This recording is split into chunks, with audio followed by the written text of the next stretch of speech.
Welcome to today's edition of the IntoTexas AI podcast. It's your look at AI news and trends impacting Texas. I'm your host, Shannon Belew. Let's get started. Today, we're talking about AI in healthcare. Artificial intelligence is already inside healthcare. It is helping physicians document visits, summarize medical research, review images, and even identify patients who may be missing recommended care and help automate some of the administrative work that consumes an enormous amount of clinical time. But in Texas, something larger may be starting to happen, and that's what we're talking about today. We're seeing investments in hospitals designed around AI from the beginning. We're seeing universities create shared AI infrastructure across entire health systems. Researchers are using AI and robotics to pursue new cancer treatments, and AI enabled healthcare startups across the state are getting significant investments. So, what does the next phase of AI in healthcare look like? Well, that's what we're exploring today on Into Texas AI. So let's get started. And this episode begins with probably one of the largest healthcare investments announced in Texas this year. Matter of fact, you probably remember hearing about it. In April of 2026, Michael and Susan Dell announced a $1 billion commitment to the University of Texas at Austin. The centerpiece of that is a $750 million investment supporting the creation of the new UT Dell Medical Center, which the university describes as an AI native medical center. Now, most hospitals operating today were built for, well, an earlier era of medicine. And over time, they added those electronic medical records, digital imaging systems, telehealth platforms, data platforms, and more recently, individual AI applications. Now, that's essentially a renovation model. The institution already exists and new technology is fitted into it. UT is proposing something different, a medical center designed from the outset around the assumption that artificial intelligence, advanced computing, and continuous data analysis will be fundamental to how care is delivered. Now, the new medical center is expected to include ambient AI that can assist with clinical documentation, technology that can identify patterns associated with disease, personalized treatment capabilities, and just stronger links between researchers and physicians who are treating patients. It will also include an integrated relationship with MD Anderson Cancer Center, bringing MD Anderson's cancer expertise into the broader UT medical system based in Austin. Now, the medical center is not scheduled to open until 2030. However, construction is expected to start this fall. Now, from a broader perspective, UT is treating AI and advanced computing as part of the physical and organizational architecture of a future medical institution. And it really raises an interesting question. What does it actually mean for a hospital to be AI native? Does that simply mean that physicians will have access to better tools? Or could it mean that the workflows, staffing structures, research programs, patient experiences, and the overall economic model of the hospital will all be designed, well, differently from the start?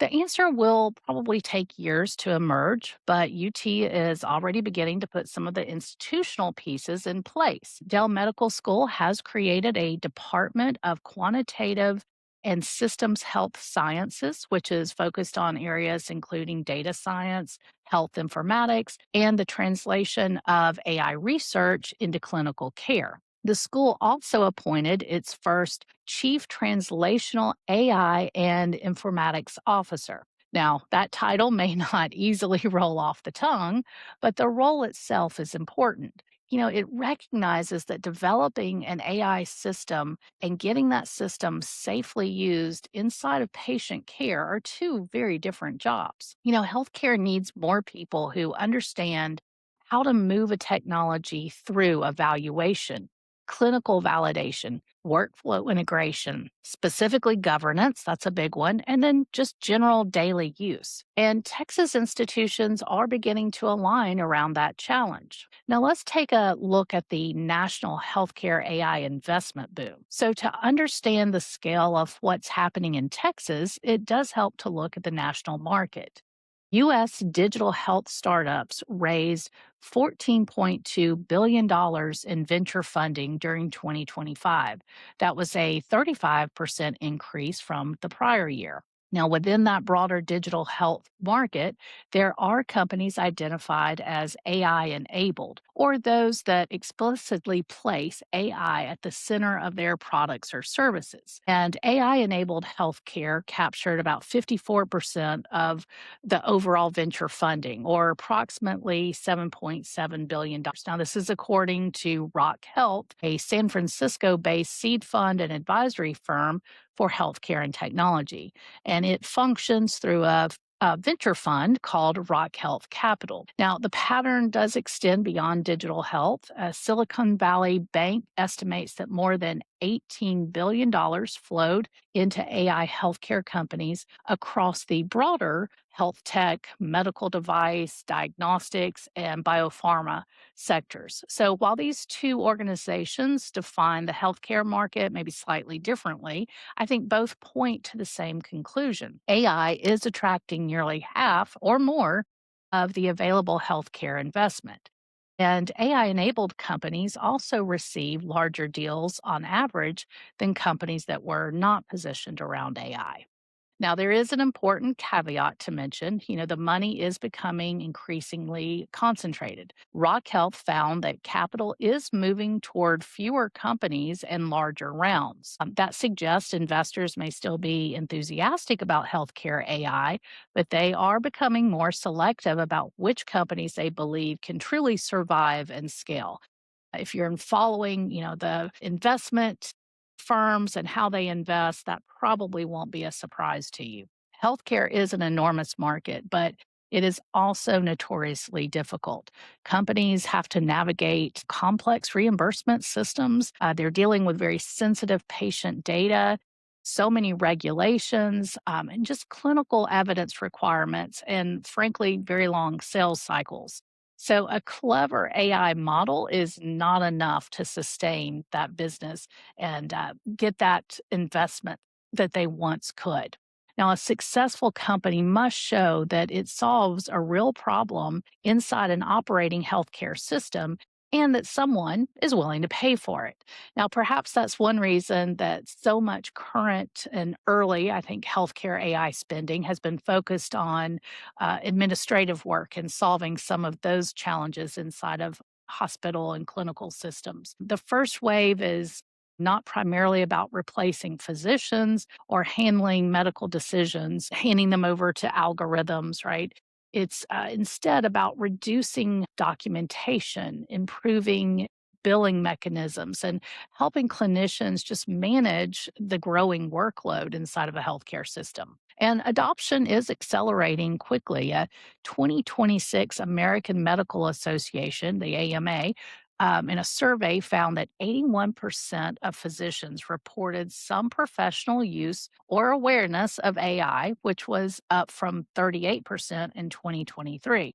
Now, as we think about how AI has exploded onto the landscape across all types of organizations, that type of growth of adoption and awareness really isn't surprising. But I do think that having a recent number, such a high number, 81% of physicians who say they are using it in some way professionally, I do think that's significant. The most common use cases, I think overall, still remain practical. Physicians are using AI, again, to summarize research, help prepare discharge instructions and care plans, to document medical visits, and just support coding and billing. And those uses may sound, less revolutionary, but they could determine whether AI becomes economically sustainable inside healthcare. So they do serve that purpose and as an entryway into larger, more critical uses of how AI is brought into treatment itself and research and identifying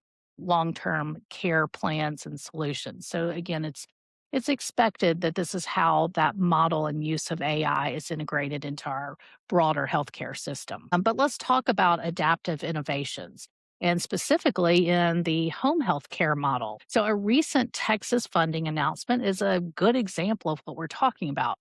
On June 2nd of this year, Adaptive Innovations came out of stealth mode with $60 million in total funding. Now, that included a newly announced $50 million Series A, co led by Felicis and Bain Capital Ventures. Adaptive operates from New York and Dallas, but its care delivery footprint is heavily concentrated in Texas.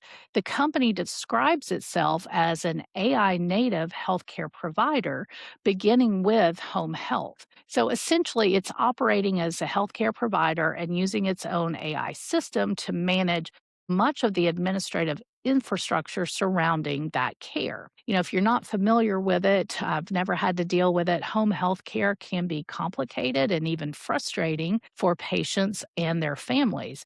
And when that process breaks down of getting that treatment, the diagnosis, getting your healthcare needs established, and then moving that into the day to day reality and practicalities of having that delivered, it is a lengthy, time consuming process. And again, it can be really frustrating, especially for those patients and families. So when that process breaks down, the consequences may include delay of care or referrals that are fully rejected. So, I mean, it's significant consequences when things don't go right. Now, Adaptive is using AI to reduce some of that administrative burden and allow clinicians to spend more time with patients. According to the company, its technology supports referral intake, scheduling, authorization, clinical documentation, and even revenue cycle activities. Aptiv says it has completed more than 100,000 home health visits and worked with more than 500 referring organizations. It also says its system reduces clinician documentation time substantially. So, obviously, those are company reported results, but definitely significant. And I think the overall investment itself that the company has received is quite noteworthy. A $50 million Series A is a large early stage round. And I think it suggests that investors are betting not merely on an AI application, but on a different type of healthcare organization, one in which the care provider and the technology platform are built together. So, in a sense, that connects directly to what UT is proposing in Austin.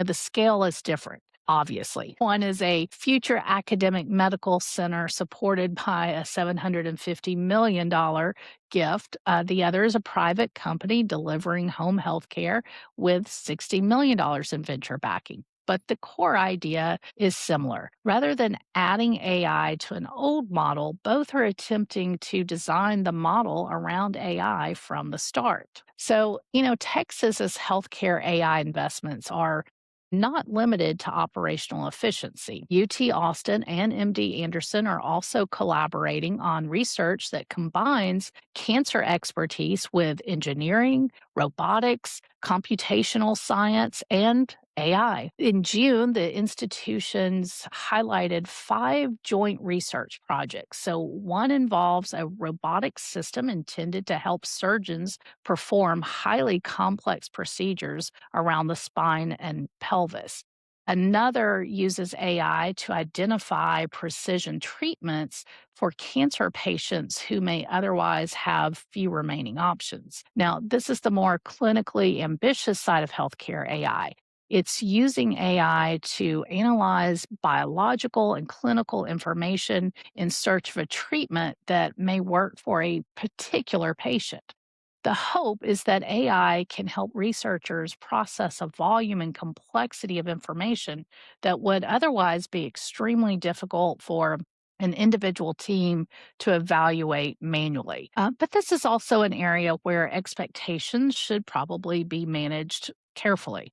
AI can identify patterns and suggest possible relationships, but it does not automatically prove that a treatment is safe or effective. So that still requires scientific validation, clinical testing, and human medical judgment. But the value of the UT and MD Anderson collaboration is not that AI is replacing that process. It is that engineers, computer scientists, and AI researchers are being connected more directly with cancer specialists, for example, right, who understand the clinical problem. And that multidisciplinary approach and structure may be one real advantage inside the state of Texas. Texas does not simply have technology companies. It has major medical centers and research universities, obviously engineering programs, and large patient populations, and an expanding base of computing infrastructure. So, when those resources are coordinated, Texas really does have the potential to become an important center for translating medical AI from research into practice. Now, not every meaningful healthcare AI investment involves hundreds of millions of dollars. In April, UT Health Houston researchers received a $1.3 million grant to develop a conversational AI platform for older adults. The goal is to help patients identify and communicate their healthcare priorities before meeting with a clinician. The AI guided system would ask patients structured questions about what matters most to them and then produce a priorities note that could support conversations with their physicians. Now, this is a very different application from, the robotic surgery or precision cancer treatment that we were discussing, but it addresses an equally important healthcare problem.